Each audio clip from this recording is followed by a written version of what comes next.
Good morning students. तो बेटा chapter 7 structural organisation इन animals, जंतुओं में संरचनात्मक संगठन जो चैप्टर चल रहा है उसी में हम आपको कॉकरोच पढ़ा रहे हैं। कॉकरोच के हम आपको वीडियो भेज चुके हैं कुछ, और आज हम कॉकरोच के डाइजेस्टिव सिस्टम के बारे में पढ़ाएंगे और कॉकरोच की एलिमेंट्री कैनाल के बारे में आपको पढ़ाएंगे। कॉकरोच की आहार नाल और पाचन तंत्र के बारे में आपको पढ़ाया जाएगा। कॉकरोच के आहार नाल और पाचन तंत्र के बारे में पढ़ाया जाएगा। डायग्राम बोर्ड पर बना हुआ है कॉकरोच का के आहार नाल का, ये बोर्ड पर डायग्राम है। Alimentary canal and associated structure of cockroach, cockroach की आहार नाल और उससे जुड़ी हुई संरचना बोर्ड पर बनाई गई है। सबसे पहले बेटा कॉकरोच की जो आहार नाल होती है उसको हम 3 भागों में बांटते हैं, वो याद रखना है आपको। वो कौन कौन से पार्ट होते हैं जिनमें कॉकरोच की आहार नाल को 3 भागों में बांटते हैं। पहला होता है फोरगट, जिसे स्टोमोडियम कहते हैं। क्या कहते हैं? पहले को स्टोमोडियम कहते हैं। फोरगट होती है मतलब अग्र आहार नाल कहलाती है हिंदी में, जो कहाँ से माउथ से लेके कहाँ तक फैली होती है? गिजार्ड तक फैली होती है, गिजार्ड तक कॉकरोच की अग्र आहार नाल होती है ये। इसमें सबसे पहले यहाँ पर सलाइवरी ग्लैंड होती हैं। सलाइवरी ग्लैंड है कॉकरोच की आहार नाल में। सलाइवरी ग्लैंड के 2 भाग होते हैं। सलाइवरी ग्लैंड के भी 2 पार्ट होते हैं। कौन कौन से? एक तो होता है बेटा सलाइवरी रिजर्वोयर और एक ग्लैंड, 2 पार्ट हैं। उसके बाद बेटा ये जो फेरिंग्स होती है, रसनी कहते हैं हिंदी में, और उसके बाद इसोफेगस ग्रासनली कहलाती है, ये होती है। उसके बाद क्रॉप, एक फूली हुई संरचना क्रॉप होती है। उसके बाद एक पेशी संरचना गिजार्ड होती है। यहाँ तक क्या होता है बेटा, ये जो स्ट्रक्चर होती है वो होती है कॉकरोच की अग्र आहार नाल। माउथ से शुरू होती है, फेरिंग्स और इसोफेगस, क्रॉप, गिजार्ड, ये सब किसके भाग होते हैं? कॉकरोच की अग्र आहार नाल के भाग होते हैं। कॉकरोच की अग्र आहार नाल जो होती है वो एक्टोडर्मल होती है और इसे बेटा स्टोमोडियम भी कहते हैं। अग्र आहार नाल अथवा स्टोमोडियम जो किससे बनती है? शरीर भित्ति के अंतर्वलन द्वारा बनती है। अग्र आहार नाल किससे बनती है? शरीर भित्ति के अंतर्वलन द्वारा बनती है अग्र आहार नाल। क्यूटिकल अग्र आहार नाल के आंतरिक भाग में उपस्थित होता है। क्यूटिकल कहाँ होता है? अग्र आहार नाल के अग्र भाग में पाया। क्यूटिकल अग्र आहार नाल के आंतरिक भाग में पाया जाता है। क्यूटिकल ये बेटा अग्र आहार नाल का भाग है। यहाँ तक क्यूटिकल अग्र आहार नाल के आंतरिक भाग में पाया जाता है। इस तरह से आपको समझ में आया होगा क्या आपको बताया है। मुँह से गिजार्ड तक, माउथ टू गिजार्ड, माउथ से लेके गिजार्ड तक अग्र आहार नाल होती है। माउथ टू गिजार्ड तक अग्र आहार नाल होती है, जो भी आपको बताई गई है। तो आपको समझ में आ रहा होगा अग्र आहार नाल क्या होती है। अग्र आहार नाल में मुँह छोटी मुख गुहा में खुलता है। सबसे पहले जिसका माउथ होता है वो छोटी मुख गुहा में खुलता है। मुख गुहा आगे किस मुख गुहा में खुलता है? बक्कल केविटी में खुलता है। माउथ, सबसे पहले माउथ के द्वारा फूड लिया जाता है। माउथ भोजन कहाँ लाता है? माउथ भोजन को लेके आता है बेटा मुख गुहा में, जिसे बक्कल केविटी कहते हैं। बक्कल केविटी कहाँ खुलती है? फेरिंग्स में खुलती है, इसमें ग्रसनी में खुलती है बक्कल केविटी। इस तरह से आपको समझ में आ रहा होगा कि आपको बताया जा रहा है यहाँ पे एक एक बात। और जो ग्रसनी में खुलती है मुख गुहा, ग्रसनी लंबी नलिकाकार ग्रासनली में खुलती है। और ग्रसनी किस में खुलती है? फेरिंग्स लंबी नलिकाकार ग्रासनली में होती है। लॉन्ग ट्यूबुलर स्ट्रक्चर इसोफेगस में ओपन होती है। कौन? फेरिंग्स। फेरिंग्स से जो ओपन है लॉन्ग ट्यूबुलर स्ट्रक्चर इसोफेगस में ओपन होती है। लॉन्ग ट्यूबुलर स्ट्रक्चर इसोफेगस में खुलती है। इस तरह से आपको समझ में आ रहा होगा कि आपको बताया जा रहा है। देखिए बात, उसके बाद बेटा जो वक्ष में ग्रासनली फैलती है। ग्रासनली किस में फैलती है? इसके थोरैक्स रीजन में फैलती है। इसोफेगस स्प्रेड्स इन थोरैक्स रीजन, ग्रासनली वक्ष में फैलती है। इस तरह से आपको समझ में आया होगा ग्रासनली कहाँ फैलती है। और क्रॉप बन कहलाती है, क्रॉप कहला रही है। ग्रासनली वक्ष में फैलती है और क्या कहलाती है? क्रॉप कहलाती है। यह मोटी दीवार वाले गिजार्ड में खुलती है। किस में खुलती है? मोटी दीवार वाले गिजार्ड में खुलती है। मोटी दीवार वाले किस में खुलेगी? गिजार्ड्स में। मोटी दीवार की एक संरचना गिजार्ड में खुलती है। कौन? ग्रासनली गिजार्ड में खुलती है। मोटी दीवार वाले गिजार्ड में खुलेगी। गिजार्ड यहाँ तक, गिजार्ड तक होती है अग्र आहार नाल। माउथ से शुरू होकर गिजार्ड तक फैली होती है। तो आप समझ गए होंगे सबसे पहले फूड कहाँ आता है? माउथ में आता है। माउथ से कहाँ ओपन होती है? माउथ किस में ओपन होता है? बक्कल केविटी में। बक्कल केविटी एक किस में खुलती है? फेरिंग्स में खुलती है। फेरिंग्स किस में खुलती है? लॉन्ग ट्यूबुलर स्ट्रक्चर इसोफेगस में खुलती है। इसोफेगस आगे क्रॉप में खुलती है। क्रॉप से एक मोटी थिक संरचना गिजार्ड में खुलता है, क्रॉप। इस तरह से आपको समझ में आ रहा होगा कि आपको बताया गया है। और बेटा अभी एक बात बताइए, अग्र आहार नाल जो होती है उसे स्टोमोडियम भी कहते हैं। क्या कहते हैं? स्टोमोडियम भी कहते हैं। स्टोमोडियम भी कहते हैं, स्टोमोडियम। और ये क्या होती है? एक्टोडर्मल होती है। अग्रआहार नाल, ये आपको याद रखना है। शरीर भित्ति के अंतर्वलन से बनती है अग्रआहार नाल। कैसे बनती है? अंतर्वलन से बनती है, शरीर भित्ति के अंतर्वलन से अग्रआहार नाल बनती है। और क्यूटिकल जो होती है वो अग्रआहार नाल के आंतरिक भाग में पाई जाती है। इस तरह से आपको समझ में आ गया होगा। अग्रआहार नाल के बारे में जो मैंने पॉइंट बताए हैं वो आपको क्लियर हो गए होंगे। और दूसरा बेटा आगे होता है gizzard open in mesentery by stomodeal valve. Gizzard जो ओपन होती है मीजेंट्रॉन में। किसके द्वारा ओपन होती है गिजार्ड? मीजेंट्रॉन में। ये मध्य आहार नाल है, मीजेंट्रॉन है, उसमें ओपन होगी मीजेंट्रॉन। मध्य आहार नाल है, मीजेंट्रॉन में ओपन होती है गिजार्ड। मध्य आहार नाल मीजेंट्रॉन में ओपन होती है गिजार्ड। मध्य आहार नाल मीजेंट्रॉन में ओपन होती है। और यहाँ पर क्या होते हैं बेटा? मध्य आहार नाल मीजेंट्रॉन में जब गिजार्ड ओपन होती है, गिजार्ड जब मध्य आहार नाल मीजेंट्रॉन में ओपन होती है, किसके द्वारा? स्टोमोडियल वाल्व के द्वारा ओपन होती है। किसके द्वारा ओपन होती है? स्टोमोडियल वाल्व के द्वारा मीजेंट्रॉन में ओपन होती है। कौन? गिजार्ड। गिजार्ड आप समझ रहे होंगे किसके द्वारा ओपन होती है? मीजेंट्रॉन वाल्व के द्वारा ओपन होती है। किसमें? मीजेंट्रॉन में।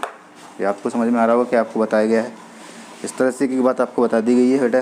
गिजार्ड कहाँ ओपन होती है? मीजेंट्रॉन में ओपन होती है। 8 small and tubular finger like blind tubules पाई जाती हैं। 8 छोटी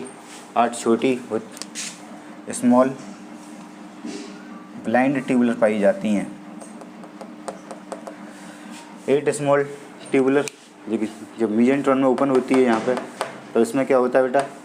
ये 8 स्मॉल ट्यूबुलर स्ट्रक्चर पाई जाती हैं। ये 8 यहाँ पे ओपन हो रही है गिजार्ड, देख लें, यहीं पे ओपन होती है। ये पूरी मीजेंट्रॉन है बेटा, मीजेंट्रॉन बताई गई है पूरी मीजेंट्रॉन। ऐसे करके ये मीजेंट्रॉन आई है पूरी संरचना, ये मीजेंट्रॉन है। समझ लें अच्छे से, आपको समझ में आ रहा होगा ये मीजेंट्रॉन है। मध्यगट भी, मध्य आहार नाल भी कहते हैं इसे, मीजेंट्रॉन को। तो पहले 4 गट तो आपको बता दी गई। और दूसरा पार्ट है बेटा गिजार्ड जिसमें खुलती है, वो क्या है? मध्य आहार नाल। और गिजार्ड जो मध्य आहार नाल में जब खुलेगी तो किसके द्वारा खुलती है? स्टोमोडियल वाल्व के द्वारा। स्टोमोडियल गिजार्ड और मीजेंट्रॉन के बीच में जब गिजार्ड ओपन होगी, किसमें? मीजेंट्रॉन में, तब उसके बीच में क्या होंगे? स्टोमोडियल वाल्व होंगे। उन स्टोमोडियल वाल्व के द्वारा गिजार्ड किसमें खुलती है? मीजेंट्रॉन में खुलती है। तो इस तरह से आपको समझ में आ रहा होगा कि आपको बताया गया है 8 छोटे ट्यूबुलर उंगली नुमा संरचना ब्लाइंड ट्यूबल्स पाई जाती हैं। 8 छोटी उंगली नुमा ब्लाइंड ट्यूबल्स पाई जाती हैं यहाँ पर, इसमें मीजेंट्रॉन में। 8 छोटी ब्लाइंड ट्यूबुलर मतलब 8 छोटी अंध नलिकाकार संरचनाएं होती हैं, जिन्हें कहते हैं हेपेटिक सीकी। वो क्या कहलाते हैं? हेपेटिक सीकी कहलाते हैं। 8 small and tubular finger like blind tubules called hepatic caeca. 8 small finger like blind tubules is called hepatic caeca. 8 छोटे उंगली नुमा संरचनाएं क्या कहलाती हैं? हेपेटिक सीकी कहलाती हैं। इस तरह से समझ में आ गया होगा। ये मीजेंट्रॉन जहाँ पर शुरुआत होती है वहीं पर पाई जाती हैं। ये समझ गए होंगे आपको क्या बताया जा रहा है एक एक बात। जो project freely into the haemocoel, जो कि हीमोसील में स्वतंत्र रूप से प्रोजेक्ट होती हैं, लगी होती हैं। किसमें लगी होती हैं बेटा? हीमोसील में। कॉकरोच की जो ब्लड कैविटी होती है वो क्या कहलाती है? कॉकरोच की कैविटी हीमोसील कहलाती है। ब्लड फिल्ड कैविटी होती है, इसलिए इसे हीमोसील कहते हैं। From the anterior part of mesenteron, mesenteron के एंटीरियर पार्ट, मीजेंट्रॉन का ही एंटीरियर पार्ट है, आगे का भाग है ये। मीजेंट्रॉन के एंटीरियर पार्ट से कहाँ पे लगी होती हैं? ये हीमोसील में लगी होती हैं हेपेटिक सीकी। ये हेपेटिक सीकी हैं बेटा, ये हेपेटिक सीकी देख लें अच्छे से। ये हैं 8 small tubular finger like structure होती हैं, ये हेपेटिक सीकी कहलाती हैं। ये कहाँ पे लगी होती हैं बेटा? ये लगी होती हैं हीमोसील में। और निकलती कहाँ से हैं? मीजेंट्रॉन के अग्रभाग से निकलती हैं, ये आपको याद रखना है।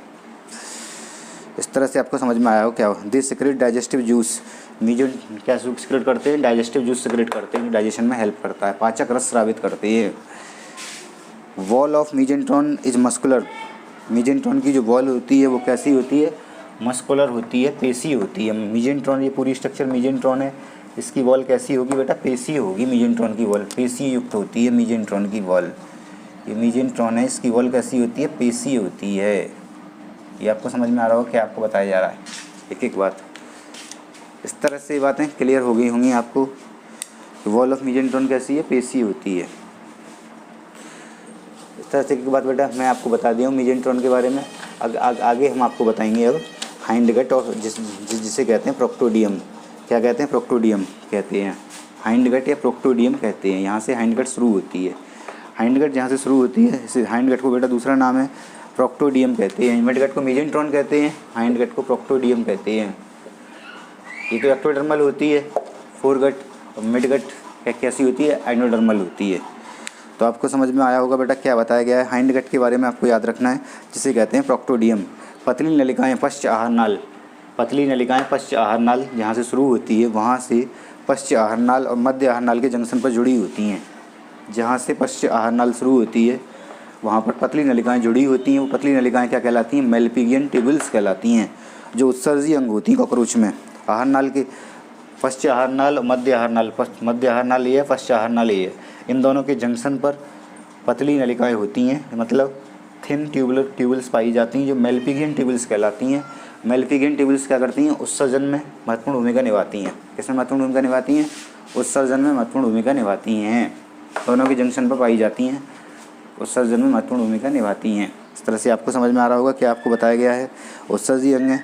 पश्च आहार नाल का पहला भाग इलियम होता है। पश्च आहार नाल का पहला भाग इलियम है बेटा, ये है इलियम। पश्च आहार नाल का पहला भाग इलियम है, ये इलियम है। और दूसरा भाग एक कोलोन होता है। पहला इलियम होता है, दूसरा कोलोन होता है, तीसरा ही रेक्टम होता है। इसलिए पश्च आहार नाल के भाग होते हैं जो आपको बताए गए हैं। पश्च आहार नाल का पहला भाग इलियम होता है। इसकी दीवार पतली होती है। इलियम की दीवार कैसी होती है? पतली होती है और आंतरिक रूप से मुड़ी हुई होती है। आंतरिक रूप से कैसी होती है? मुड़ी हुई होती है इलियम की दीवार। ये इलियम है, इसकी दीवार वॉल थिन होती है and it is folded in inner side. Inner side में कैसी होती है? फोल्डेड होती है, मुड़ी हुई होती है आंतरिक साइड में। इस तरह से आपको समझ में आ रहा होगा। इसकी क्यूटिकल छोटे कांटे धारण करती है। इसकी क्यूटिकल कैसे कांटे धारण करती है? छोटे कांटे धारण करती है इलियम की क्यूटिकल। तो आप समझ रहे होंगे, इलियम की दीवार पतली होती है और आंतरिक रूप से मुड़ी होती है और इसकी क्यूटिकल कांटे धारण करती है। तो इस तरह से आपको समझो पेरीट्रॉपिक कला को तोड़ने का कार्य करते हैं। पेरीट्रॉपिक कला को तोड़ते हैं, छोटे कांटे पाए जाते हैं जो पेरीट्रॉपिक कला को तोड़ते हैं। इस तरह से आपको इलियम के बारे में बता दिया। कोलोन क्या होता है? लॉन्गेस्ट एंड ब्रॉडर पार्ट होता है। कोलोन लंबा और चौड़ा भाग होता है। किसका? हाइंड गट का। लंबा और चौड़ा भाग है कोलोन, उस तरह समझ में आया होगा। और लास्ट का भाग है, ये क्या है बेटा?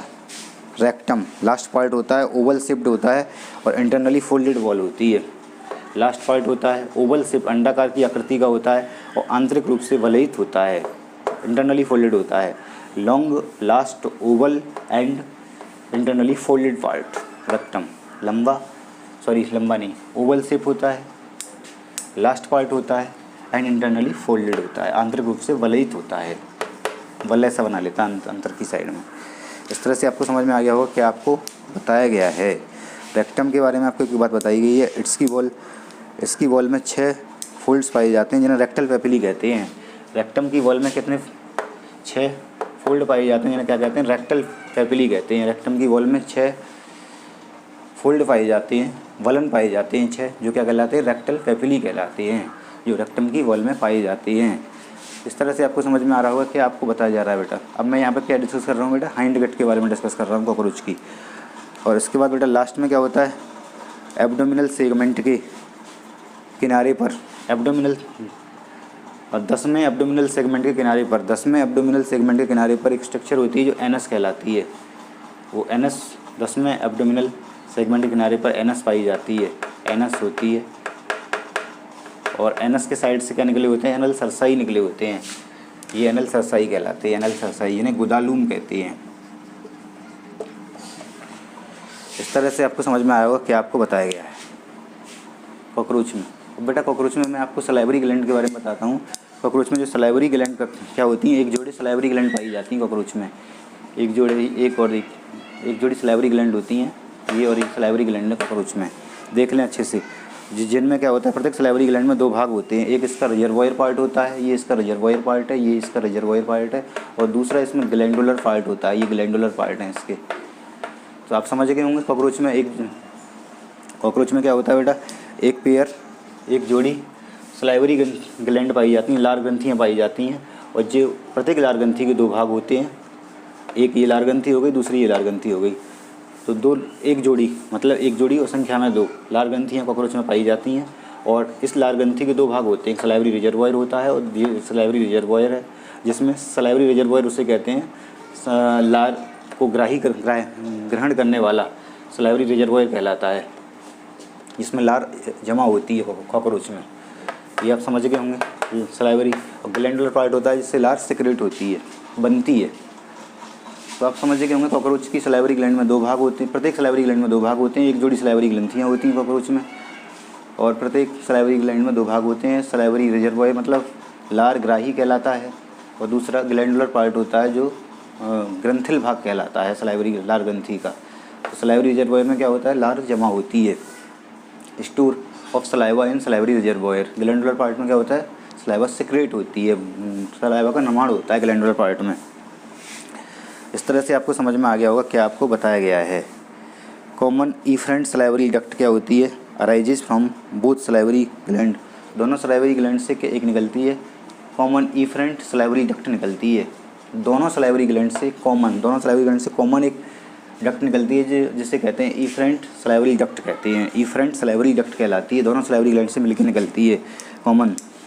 इस तरह से डक्ट जो होती हैं वो ओपन होती हैं प्री ओरल केविटी में और at the base of hypopharynx के बेस पर। प्री ओरल केविटी जो बताई थी पहले बेटा, कॉकरोच के मुखांग जो पेरी ओरल केविटी बनाते हैं जिसे साइबेरियम भी कहते हैं, उसमें ओपन होती हैं लार ग्रंथियाँ, या हाइपोफेरिंग्स जो बताया गया था आपको, हाइपोफेरिंग्स के बेस पर उपस्थित होती हैं। सलाइवा कंटेन्स, सलाइवा में क्या होते हैं, इसके सलाइवा में कार्बोहाइड्रेट पाए जाते हैं। सलाइवा क्या रखता है, कार्बोहाइड्रेट रखता है। इसके अलावा डाइजेस्टिव एंजाइम्स रखता है, कौन कौन से, अमाइलेज, जाइमेज और काइटिनेज। सलाइवा में क्या पाए जाते हैं, सलाइवा में एंजाइम्स पाए जाते हैं, अमाइलेज पाया जाता है, काइटिनेज पाया जाता है, जाइमेज पाया जाता है कॉकरोच की सलाइवा में। तो इस तरह से आपको समझ में आया होगा कौन कौन से। और सलाइवा क्या होता है बेटा कॉकरोच में, कॉकरोच की सलाइवा में कार्बोहाइड्रेट पाई जाती हैं और डाइजेस्टिव एंजाइम्स मिलते हैं, अमाइलेज मिलते हैं, जाइमेज मिलते हैं और काइटिनेज मिलते हैं। इस तरह से आप क्लियर हो गया होगा पॉइंट आपको अच्छे से। अब बेटा जो फूड, बस इस तरह से आपको बता दिया गया। एक एक बात आपको डाइजेस्टिव सिस्टम में कॉकरोच के में बता दी गई है, आपको समझ में आई होगी क्या आपको बताया गया है। समझ गए होंगे क्या आपको बता दिया, ठीक है। तो बेटा समझ गए, फोरगट का भाग ये हो गया, मिड गट यहाँ से शुरू हो गई यहाँ तक, और हाइंड गट ये यहाँ तक शुरू हो गई। फोरगट क्या कहलाती है, स्टोमोडियम भी कहलाती है, प्रोडर्मल होती है। मिडगट मीजेंट्रॉन कहलाती है, और हाइंड गट क्या कहलाती है, फ्रॉक्टोडियम कहलाती है। फ्रॉक्टोडियम कहलाती है हाइंड गट। और हाइंड गट बता दिया आपको, हाइंड गट के पार्ट कौन कौन से होते हैं, इलियम, कोलन और रेक्टम के बारे में सब कुछ बता दिया गया है। डायग्राम ऑब्जर्व कर लें, देख लें अच्छे से। लार ग्रंथि कहते हैं, लार ग्राही कहलाता है, ग्रासनली कहलाती है हिंदी में, क्रॉफ कहलाता है, गिजार्ड कहलाता है, हेपेटिक सीकी कहलाते हैं, मीजोन्ट्रॉन मध्यनाल कहलाती है, ileum, Malpighian tubules, colon, rectum, मलाशय, गुदालूम, एमल सरसाई को हिंदी में कहते हैं गुदालूम, फेरिंग्स को गसनी कहते हैं। आपको मैंने डायग्राम बताया बेटा, alimentary canal and associated structure of cockroach, cockroach की आहार नाल और जुड़ी हुई संरचनाएँ। डायग्राम आपको बताया, हिंदी में भी मैंने बता दिया आपको एक एक बार। आगे बढ़ते हैं।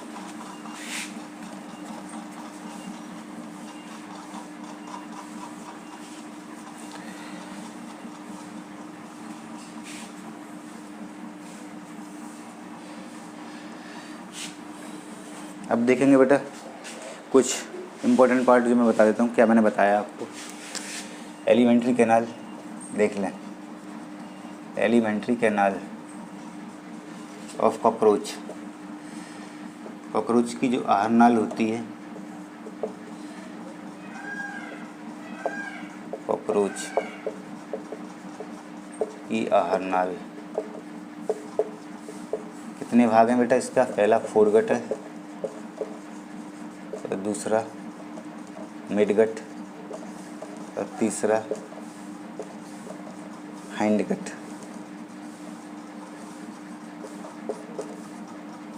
पश्च आहार नाल कहलाता है बेटा। मेडिकल टर्मिनोलॉजी में एलिमेंट्री कैनाल को गट कहते हैं, याद रखें। पश्च आहार नाल, मध्य आहार नाल,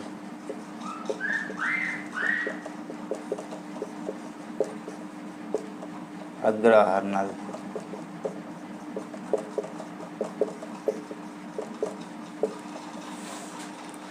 फोरगट के पार्ट होते हैं बेटा कौन कौन से, माउथ आता है इसमें, मुंह आता है, बक्कल केविटी आती है, बक्कल कैविटी, मुख गुहा, फेरिंग्स, इसोफेगस,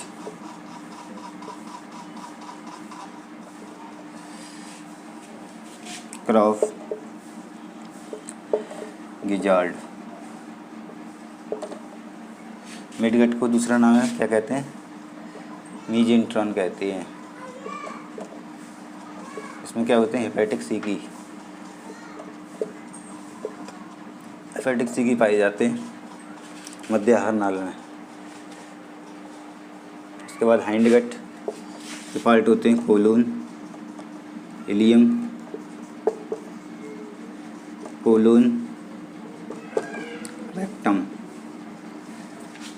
हाइंडगट के पार्ट आपको बता दिए गए हैं। और बेटा हाइंडगट का दूसरा नाम क्या है? प्रोटोडियम भी कहते हैं, स्टोमोडियम भी कहते हैं, मीजेंट्रॉन कहते हैं, और इसे क्या कहते हैं बेटा? इसे कहते हैं प्रोक्टोडियम। प्रोक्टोडियम, हाइंडगट को प्रोक्टोडियम कहते हैं। प्रोक्टोडियम, ये याद रखना है आपको। क्या कहते हैं? प्रोक्टोडियम कहते हैं। इस तरह से आपको समझ में आ रहा होगा क्या आपको बताया जा रहा है। एक एक बात क्लियर हो गई होगी बेटा कॉकरोच की आहार नाल के बारे में। जो जनरल पॉइंट है वैसे तो मैंने डिस्कशन कर दिया है, लेकिन ब्रीफ में समझा दिया थोड़ा सा आपको।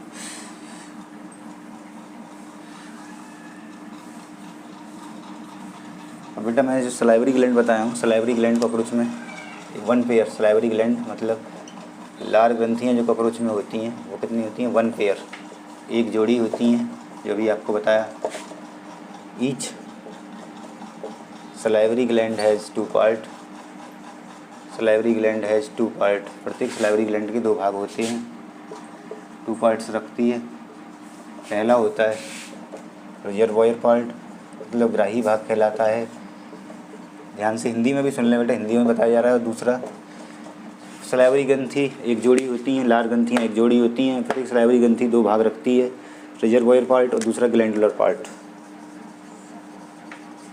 ग्लैंडुलर पार्ट क्या करता है? रिजर्वॉयर पार्ट क्या करता है? स्टोर सलाइवा, सलाइवा स्टोर करता है, स्टोर सलाइवा। और ये पार्ट क्या करता है? Glandular secrete saliva, saliva secrete करता है। और सलाइवा कंटेन्स कार्बोहाइड्रेट रखता है, एंड एंजाइम, जाइमेज, काइटिनेज जैसे एंजाइम रखता है, एमाइलेज। समझ में आया होगा बेटा क्या बताया जा रहा है। सलाइवरी ग्रंथि एक जोड़ी होती हैं, लार ग्रंथि एक जोड़ी होती हैं। प्रत्येक सलाइवरी ग्रंथि 2 पार्ट रखती है। रिजर्वॉयर ग्राही भाग होता है जिसमें सलाइवा स्टोर होता है। ग्लैंडुलर पार्ट ग्रंथिल भाग होता है इसमें सलाइवा सिक्रेट होता है, संश्लेषित होता है। सलाइवा कंटेन्स कार्बोहाइड्रेट रखता है, सलाइवा में कार्बोहाइड्रेट पाया जाता है। और एंजाइम्स पाए जाते हैं, जाइमेज, काइटिनेज और एमाइलेज। इस तरह से आपको बेटा बताया गया था कि किसके बारे में बताया गया है। हाँ, तो आपको समझ में आ गया होगा कि आपको बताया गया है। इस तरह से आपको बता दिया गया कॉकरोच के डाइजेस्टिव सिस्टम के बारे में एक एक बात। और डायग्राम तो आपको पहले समझा ही दिया है, और जनरली मैंने ब्रीफ में आपको बता दिया है सामने लास्ट में। तो आपको समझ में आ गया होगा कि आपको बताया गया है। आगे देखते हैं बेटा, अब इसका होमवर्क देख लेते हैं। आपको इतना तो समझा दिया गया कि आप कॉकरोच में क्या क्या होता है स्ट्रक्चर के बारे में डाइजेस्टिव सिस्टम में। सबसे पहले देखेंगे फर्स्ट पॉइंट, कॉकरोच की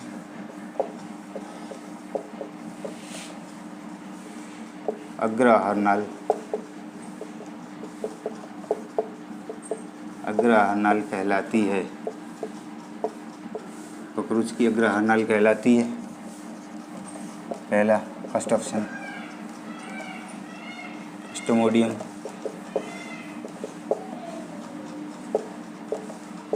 दूसरा मीजेंट्रॉन, तीसरा प्रोक्टोडियम,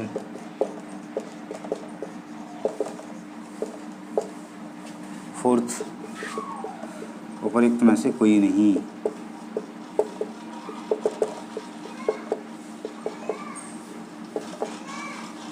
ये आपको समझ में आ रहा हो क्या बताया है।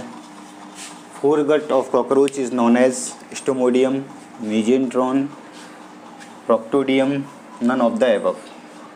कॉकरोच की अग्र आहार नाल कहलाती है, स्टोमोडियम कहलाती है, मेजेंट्रॉन कहलाती है, प्रॉक्टोडियम कहलाती है, और उपरोक्त में से कोई नहीं। कौन सा इनमें सही है ये आपको पिकअप करना है। आगे बढ़ते हैं अगले क्वेश्चन की ओर।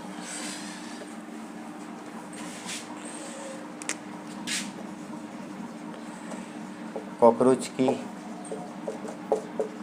अग्र आहार नाल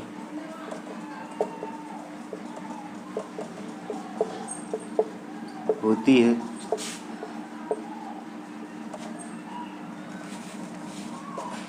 पहला एक्टोडर्मल,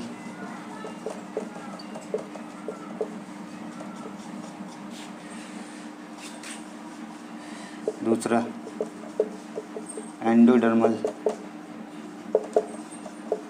तीसरा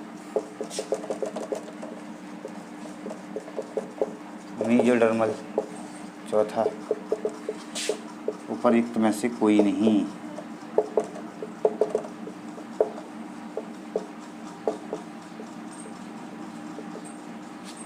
कॉकरोच की अग्र आहार नाल होती है। Foregut of cockroach is ectodermal, endodermal, mesodermal, none of the above. Cockroach की अग्र आहार नाल होती है, एक्टोडर्मल होती है, एंडोडर्मल होती है, मेजोडर्मल होती है, उसमें से कोई नहीं। कौन सा सही है आपको पिकअप करना है। अगला क्वेश्चन देखेंगे।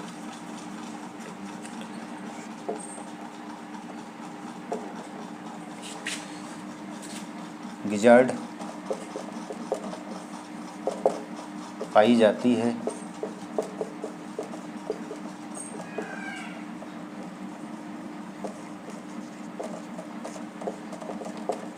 कॉकरोच की अग्र आहार नाल में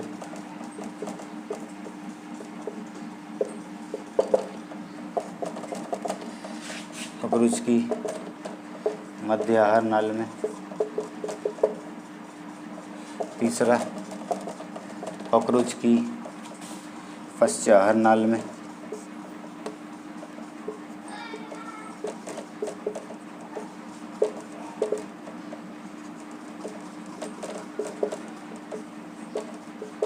चौथा उपरोक्त में से कोई नहीं।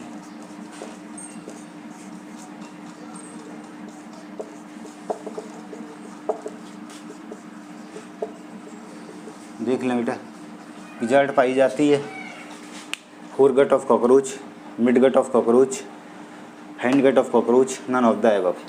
कौन सा सही है आपको पिकअप करना है। गिजार्ड पाई जाती है कॉकरोच की अग्र आहार नाल में, कॉकरोच की मध्य आहार नाल में, कॉकरोच की पश्च आहार नाल में, उपरोक्त में से कोई नहीं। ये आपको समझ में आ गई होंगी एक एक बातें क्या आपको बताई गई हैं। अगला देखें क्वेश्चन।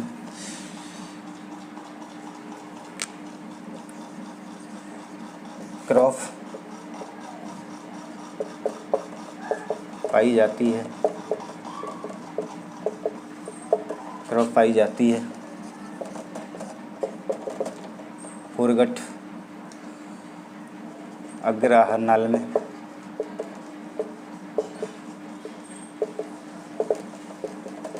मध्य आहार नाल में,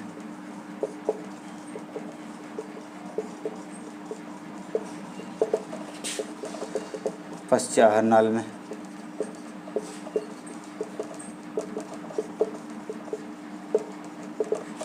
उपरोक्त में से कोई नहीं।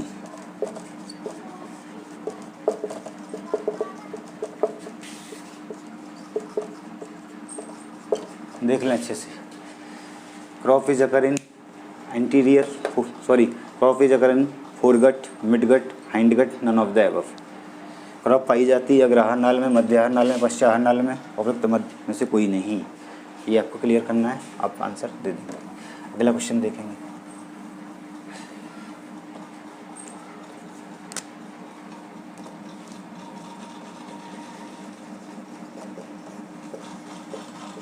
मध्य आहार नाल में पाए जाते हैं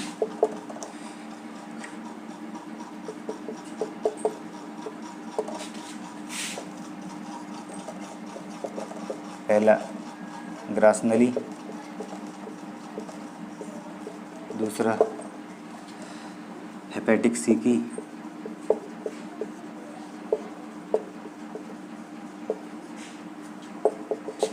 तीसरा मेल्पिगियन ट्यूब्यूल्स, मेल्पिगियन नलिकाएँ। चौथा ग्रसनी।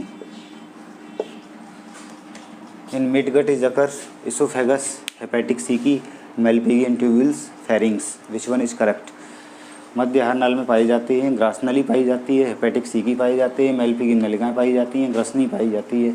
इनमें से कौन सा सही है आपको पिकअप करना है।